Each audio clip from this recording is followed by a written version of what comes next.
Bom, a gente vai começar, a gente tem um... Tá, mas a gente vai começar aos pouquinhos, não tem problema. Qual é a nossa ideia em apresentar hoje aqui, né? Assim, a gente, na verdade, quer estabelecer um diálogo, porque a gente tem... Nós passamos aí com... Pode ficar aí. Tá, você que manda. É porque melhor, aqui... pessoal. É porque eu tô na frente. Tá. Porque a gente está passando e tem feito um diálogo em torno da questão do tal do ajuste fiscal. E aí a gente tem tratado um pouco sobre o que é o ajuste fiscal, como é que ele funciona, qual a necessidade dele, etc. E ainda assim a gente tem mostrado que, apesar do ajuste fiscal, algumas ações do governo elas são tomadas em sentido oposto, né? Então, na verdade, quem está sendo chamado a pagar todas as contas somos nós, né? E aí a gente quer primeiro começar situando por que a gente acha que não cabe ajuste fiscal nenhum, para começar, e depois a gente mostrar que de fato assim, o governo já escolheu quem é que tem que pagar essa conta, para que a gente mesmo aqui faça uma análise, né, se a gente topa pagar essa conta ou se a gente vai trabalhar para tentar derrubar essas medidas que o governo tem adotado, né? Então, antes de começar a tratar do tema, eu quero aqui dizer que é lamentável que ontem, mais uma vez, o Congresso do Eduardo Cunha, ele tem aprovado a PEC da corrupção, né? Infelizmente eu não vi uma panela bater ontem, nenhuma, tá? E não faço nenhuma defesa do governo, absolutamente nenhuma, porque identifico que o governo o governo do PT é o mesmo governo aliado do PMDB de Eduardo Cunha, mas é importante dizer que o que eles fizeram foi institucionalizar o processo de financiamento empresarial de campanha. Eles tinham pedido no dia anterior que candidatos recebessem dinheiro nas suas campanhas, e aí buscaram uma forma dos partidos receberem dinheiro para as campanhas. E aí o partido, obviamente, vai repassar para o candidato. E a gente sabe que empresa não doa, empresa faz investimento, né? Empresa faz investimento. Então, infelizmente, a gente tem visto a cada dia um ataque no Congresso, e, infelizmente, a reação até esse momento da sociedade tem sido desproporcional, tem sido uma reação pequena. A gente espera, de verdade, que a greve ontem, que começou a ser deflagrada nas universidades federais, a UNEB também já vinha em greve, isso seja um processo que possa nos levar a retomar um caminho de defesa de direitos, porque até agora a situação está muito complicada. Mas voltando para a questão da conjuntura financeira, esses problemas que se exprimem agora com tanta clareza no Brasil, na verdade eles remetem a 2008, né? Vocês lembram da grande crise que o Lula disse que era uma marolinha e que não tinha atingido o Brasil, etc. E que ela foi uma crise que nunca foi muito bem explicada. A despeito disso, eu recomendo para todo mundo, se a gente pode ter num outro momento a possibilidade de fazer isso, a gente assistiu um documentário chamado Inside Job, o trabalho interno, que ele tenta delinear o funcionamento de como é que se dá essa crise, né? Ele torna claro, na verdade, que existe uma pilhagem das instituições financeiras em relação à coisa pública. Então, isso começa em 98, ou em 2008, tá? Vai ser mesmo, né? Isso começa em 2008. Qual o problema ali? É o quê? Sim. E ele disse que ia fazer mais 2 jurados, que tem que colocar um ia parar para não trabalhar. Bom, é uma crise que ela começa em 2008, mas na verdade ela é fruto principalmente da desregulamentação do mercado financeiro nos Estados Unidos, né? Ela não tem um fundo claro, vocês lembram da história dos subprimes, né, das hipotecas, etc. Mas ela nasce sempre da desregulamentação. Então, a intenção normalmente do mercado financeiro é que você tenha uma liberdade, que o mercado se regule, mas isso normalmente acaba gerando bolhas especulativas, como aconteceu com a questão da bolha especulativa das empresas .com, das empresas.com, e que aí depois o próprio Estado, que não regulamentava a economia, tem que partir em socorro, sob o argumento de que se não socorrer, sob o argumento de que se não socorrer o mercado financeiro, aí as coisas quebram de vez, tá? E a gente acaba sem entender muito palavreado, né? Bom, tem pouco tempo que eu vim compreender o que era o tal derivativo, que na verdade nada mais é do que um ativo de especulação. No final das contas, você aposta que você vai ter aquilo no futuro, e se aquilo não acontecer, alguém tem que pagar por essa conta daí. E normalmente quem tem sido chamado a pagar são os governos e os estados. Para vocês terem ideia de como é que funciona isso, né? Tá difícil, porque tem o povo lá, tem o povo de cá. Isso tem acontecido, e aconteceu inclusive na época, eu não sei se vocês lembram, tem dois episódios recentes que mostram que isso também, embora tenha acontecido nos Estados Unidos, e a gente sabe, né, que não é apenas pela questão da globalização, mas o modelo capitalista dos Estados Unidos é muito parecido com o nosso, tá? Isso já vinha se expressando no Brasil em tempos anteriores. Então isso aconteceu, por exemplo, na época da questão dos bancos privados. Então a nossa dívida pública, na verdade, ela começa na época dos bancos privados, não, desculpe, da privatização dos bancos públicos, tá? Naquele momento em que você fez aquela privatização, não se tem como explicar, esses documentos não são claros, existem vários pedidos de auditagem, né, de verificação, existiam indícios, existia uma CPI sobre a auditoria da dívida pública, etc., com vários indícios de que esse endividamento público, ele não tem fundo de realidade, ele não existe de fato, mas começa ali, né, em que, junto com os bancos que foram saneados, com os PDVs, com os estados pagando, pavimentando todo o caminho para a privatização, ainda assim se argumentou que se privatizou um grande prejuízo. E a partir daí o Estado começa a dever a bancos e a fundos de pensão, etc, etc. Isso foi o primeiro momento. Depois, no governo Fernando Henrique, eu não sei se vocês lembram também, que o governo ele criou um fundo que suportou bancos que estavam para quebrar também, né? Justamente sobre o mesmo argumento, etc. Só que, além disso, eu vou dar aqui um painel para vocês de como a nossa legislação trata a questão da priorização do pagamento para os bancos, tá? Eu tenho aqui um quadro, deixa eu localizar aqui, que é um quadro que eu acho que ele é didático. Se eu só ver aqui, pronto. Uma medida provisória, né? Primeiro uma medida provisória, não, valeu, aqui pode deixar, aqui já está, tranquilo. Uma medida provisória número 435 de 26 de julho de 2008, né? 2008, que era o presidente da República?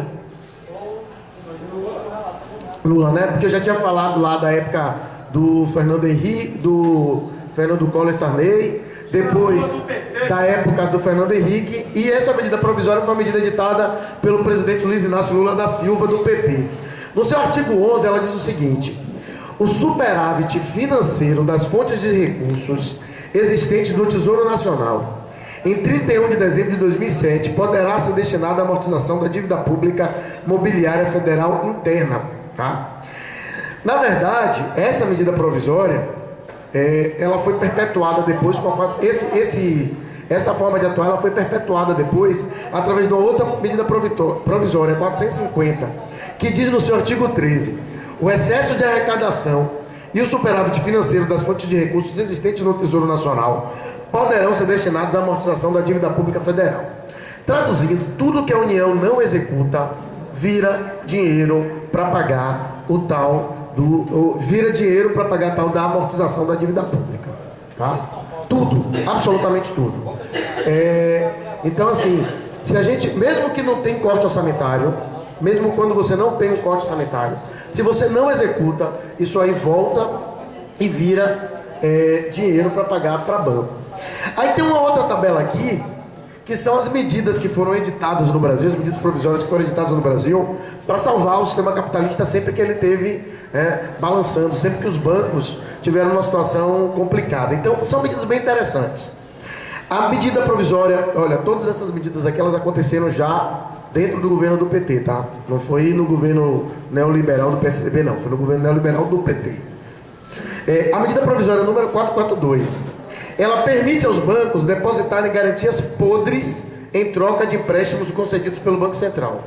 Então, sim, se você não tiver, o que isso quer dizer? Se você não tem dinheiro, você pode ir para o banco, se você não tem, desculpe, bens nenhum, você pode ir no banco que ele não vai lhe dar nada. mas para o mercado financeiro o Banco Central aceita garantias podres, títulos que claramente não têm lastro financeiro, podem ser dados como garantia em troca de empréstimos, tá?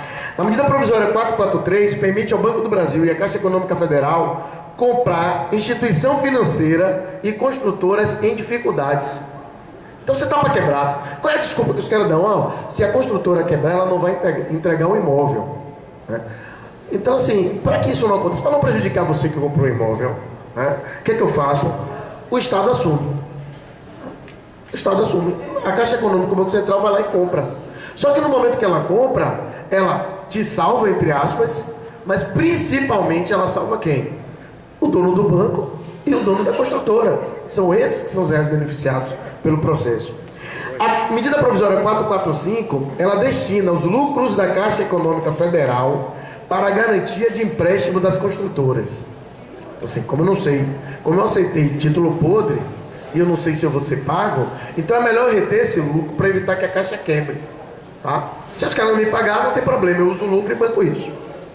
A 450 permite que o governo desvie recursos vinculados a áreas sociais que não foram gastos para o pagamento da dívida pública. Foi essa que eu falei lá em cima. Tudo que não foi executado nos gastos sociais, sobrou, não executei, não tive capacidade de executar. E isso eu estou falando não é antes de contingenciar não, tá, pessoal? É depois. Do que sobrou, que sempre sobra, o que não foi executado vai lá e serve para pagamento da dívida. Aqui sobra, não sobra? Vai para pagamento da dívida, viu? Só dizer. Não, com certeza. O que há algum tempo, Zé, só para você ter noção, quando a gente falava sobre a questão de destinar 10% do PIB para educação, era uma medida simbólica e o governo não topou. Por que era simbólica? Porque não adianta você destinar 10% do PIB para educação se você não tem capacidade de executar isso. E você não tem capacidade de executar isso. Eu trabalho na instituição federal, não tem. Estourou ontem, né? A gente estava inclusive discutindo isso. Como a gente tem dificuldade de executar, o pessoal faz vaquinha para poder comprar coisa para a biblioteca, né? E a gente começou inclusive um debate com relação a isso dentro do meu grupo de pesquisa, dizendo, gente, a gente já financia a instituição. O meu notebook é utilizado basicamente para preparar a aula e apresentar a aula, basicamente. Então a gente já financia, e está financiando agora comprando o livro. Então 10% era simbólico, nem assim o governo topou, tá? A medida provisória 442, junto com a circular do Banco Central 3434/2009, ela permite que você financie a fuga de capitais. O governo fornece dólares para o mercado e realiza as chamadas operações de swap, que garante aos especuladores o que eles ganhariam com a especulação sobre o dólar. Então assim, a operação mais tranquila do mundo, né? O lucro é garantido, não tem risco, não tem risco.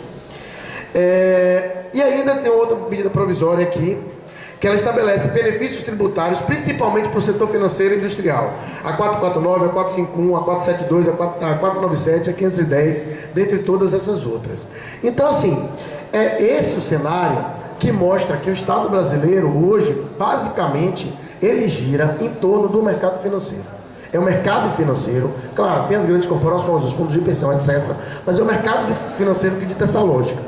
E aí, gente, quando a gente fala que esse é uma grande questão a ser enfrentada por toda a sociedade, é porque hoje aproximadamente 45% do orçamento da União é destinado ao pagamento de juros da dívida pública. Só que é de uma forma bem cruel, tá?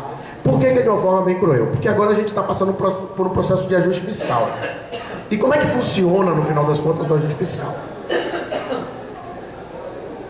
Nós colocamos isso, inclusive, dentro da primeira pílula de informação que nós distribuímos sobre ajuste fiscal. O ajuste fiscal ele funciona através de um mecanismo de contingenciamento das receitas primárias. O que é que ele chama de receita primária? É tudo aquilo que ele arrecada basicamente com impostos. Isso é que é a receita primária. E os gastos primários são todas as despesas que são relacionadas às despesas sociais, ou seja, gasto com saúde, com educação, tá? Gasto com a prestação jurisdicional, né? O gasto, sei lá, com habitação, com reforma agrária, com moradia. Isso é o que chama-se de gasto social. Então, quando você fala em superávit primário, você está dizendo o seguinte: o que eu arrecado como despesa primária tem que ser maior do que o que eu gasto dentro dos gastos sociais. É isso.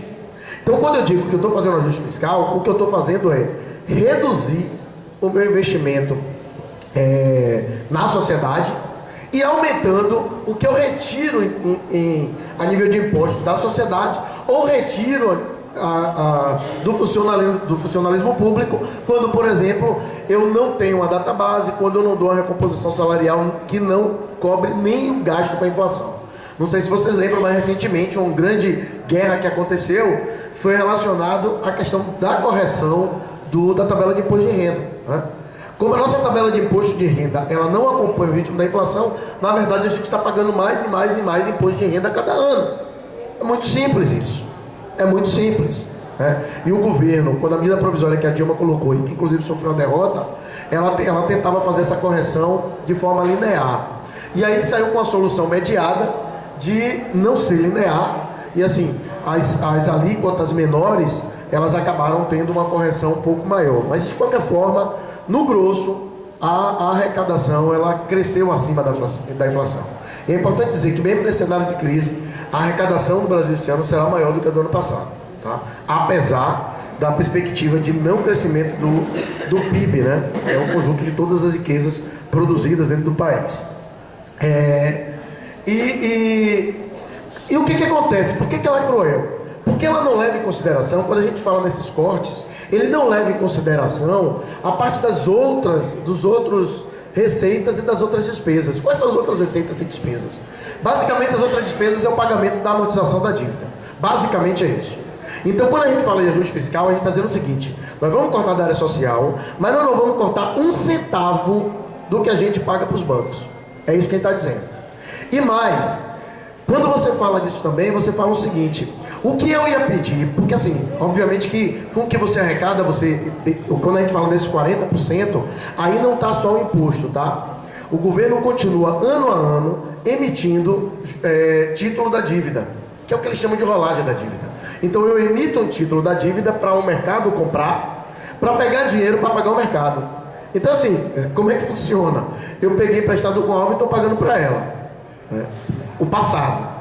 Então na verdade eu nem peguei nada com ela. Eu só disse o seguinte: olha, isso aí pagou o passado, mas eu continuo devendo para frente. É isso que eu disse. E não tirei um centavo dela.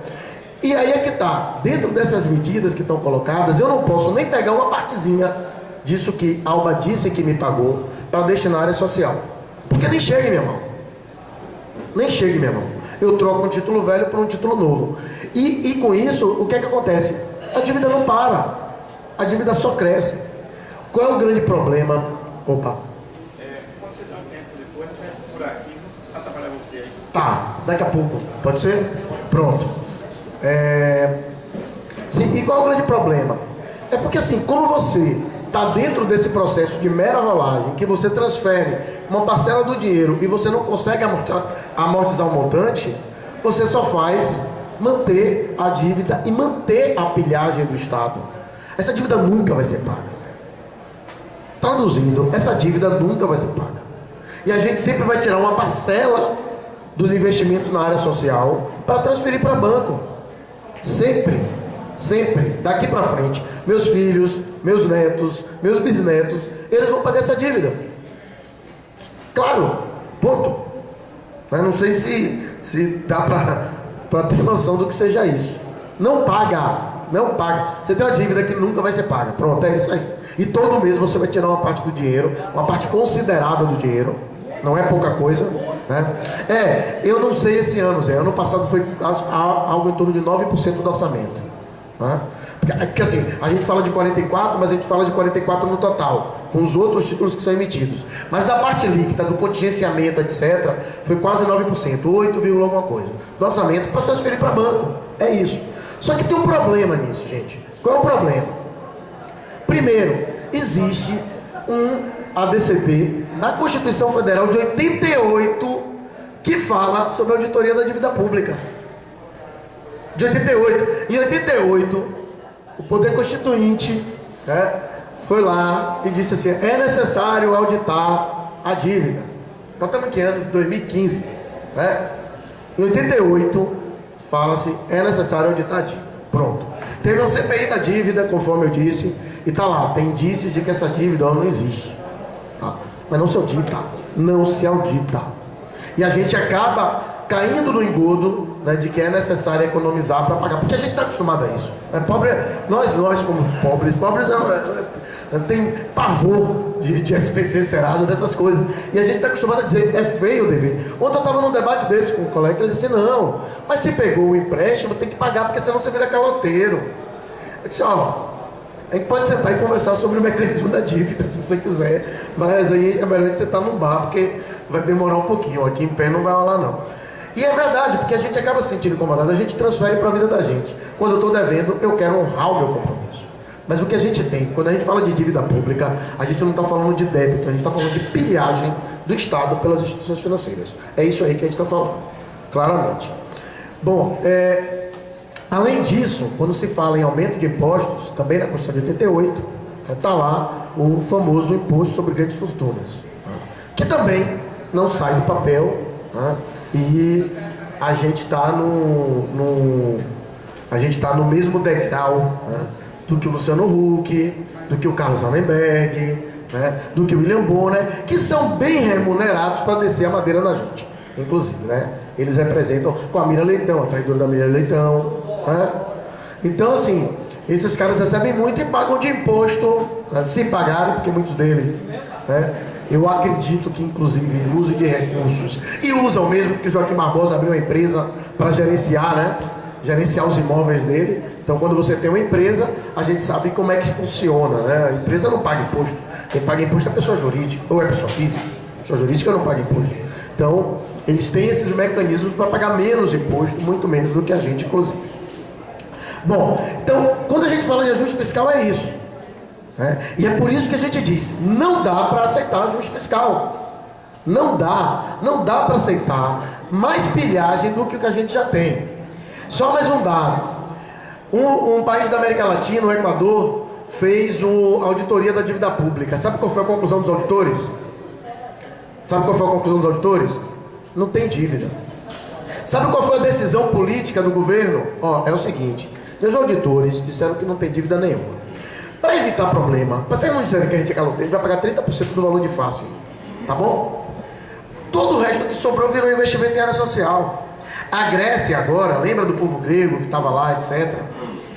Eu tenho grandes críticas ao Syriza, tá? Só para deixar já claro que assim, é crítica. Mas eles fizeram, o governo reformista de lá da Grécia, fez nesse período o que o governo do PT não fez em quantos anos já? 12? 13, né? Quase. Não fez. O governo reformista popular da Grécia, reformista, eles não querem combater os males disso aqui, eles querem melhorar a situação. Eles fizeram nesse período muito mais do que o governo do PT fez em 13 anos. E uma das coisas que eles já anunciaram é que eles vão fazer a auditoria da dívida grega. Os bancos alemães estão arrancando os cabelos, né? E aí começa, claro, para toda a pressão internacional, etc., para que não aconteça. Mais uma informação interessante, essa semana o FMI, né, disse que o Brasil está no caminho certo. Se o FMI disse que o Brasil está no caminho certo, fodeu, pai. Deu merda, melhor voltar. Aqui a gente não vai para lugar nenhum, tá? Então assim, esse é o cenário, é isso que a gente tem. E aí a gente queria, antes de discutir sobre a questão, por que... tem outra coisa. Beleza, esse é o cenário. Mas todo mundo lembra o que o governo fez no final do ano em relação ao fundo partidário? Triplicou.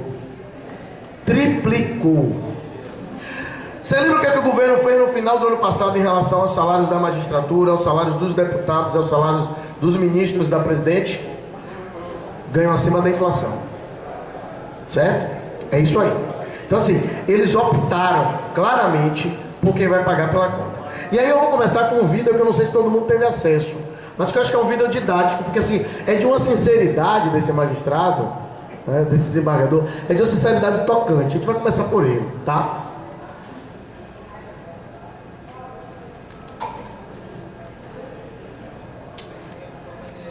Fala. Não. Por que ele está em silêncio? É para falar, filho. Você avisei a passou aí? É isso. Está conectado? Tá. Viu as coisas assim. Abduzido não tem só, não. Abduzido tá fingindo vergonha. Oi? Quê? Ah, você desligou no computador? Quem? Oxe, ele estava fazendo aí para dar essa mensagem para o Barro, que era o som A categoria dele decretou greve também, hoje. Seu falso, vai embora! Ele tá voltando. Onde é que ele botou? Ele se vira, ele se vira. Se vai a categoria dele. Deve ser bom seu sistema, né? Ele ganha bem, mas ele tem 27% de... O Marcelo Mota perguntando aqui o que vou... O Marcelo... Pronto, galera? Pronto. Podemos ouvir a declaração tocante? O Mota perguntando aqui o que você acha dos R$ 4.300 de auxílio moradia para juízes. Esse auxílio moradia, na verdade, ele disfarça um aumento do subsídio que está defasado há muito tempo, não é? Hoje, aparentemente, o juiz brasileiro ganha bem, mas ele tem 27% de desconto de imposto de renda, ele tem que pagar plano de saúde, ele tem que comprar terno e não dá para ir toda hora a Miami comprar terno, cada dia da semana ele tem que usar um terno diferente, uma camisa razoável, um sapato decente, ele tem que ter um carro, não é? Espera-se que a justiça ali, que personifica uma expressão da soberania, esteja apresentável. E há muito tempo não há o reajuste do subsídio, né? Então o auxílio moradia foi um disfarce para aumentar um pouquinho e até para fazer com que o juiz fique um pouco mais animado, não tenha tanta depressão, tanta síndrome de pânico, tanto AVC e etc. Então a população precisa entender isso. No momento em que eles perceberem que um juiz trabalha, eles verão que não é a remuneração do juiz que vai fazer falta. Se a justiça funcionar, vale a pena pagar bem um juiz. Calma, que ainda tem outro vídeo. Calma. Não, eu queria fazer só um comentário sobre esse vídeo. Hã? Não, eu vou ao final, gente. Se a gente começar agora, a gente não chega nem no final. Tá? Depois cada um coloca aqui o que pensa. Calma. Tá? Calma. Tá? Então, assim, eu concordo com grande parte do que o juiz falou, inclusive, né? Eu concordo com grande parte. Porque, assim, eu também acho um absurdo pagar 27,5% de imposto de renda. Tá? Eu acho um absurdo. Eu acho um absurdo o meu salário estar defasado. Eu acho um absurdo. Agora, eu não posso dizer a mesma coisa, o mesmo sentimento com relação a comprar até em Miami. Porque essa realidade, infelizmente, eu não vivo. Então é complicado. Mas, assim, o que eu quero... O segundo vídeo que a gente vai passar é um pouquinho maior, porque, assim, infelizmente, a gente tem enfrentado um debate, inclusive dentro das direções, que disseram, inclusive colocaram aí que a gente... Aqui dentro do tribunal a gente ouviu que a gente estava agorando as coisas, né? É como se a gente estivesse defendendo uma política de terra arrasada. Dentro dentro das direções sindicais já disseram que nós éramos profetas do zero. Né? Tá tudo andando, são profetas do zero. Entenda, gente, não é isso. A gente acha que tem sim que sair.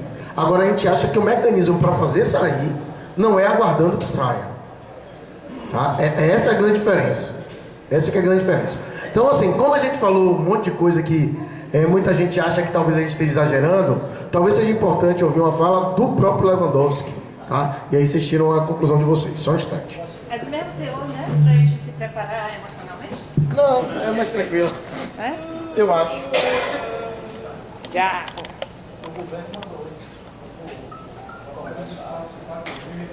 Nós estamos trazendo aqui uma palavra para Vossa Excelência de atenção, de apreensão e preocupação com o andamento do projeto, né?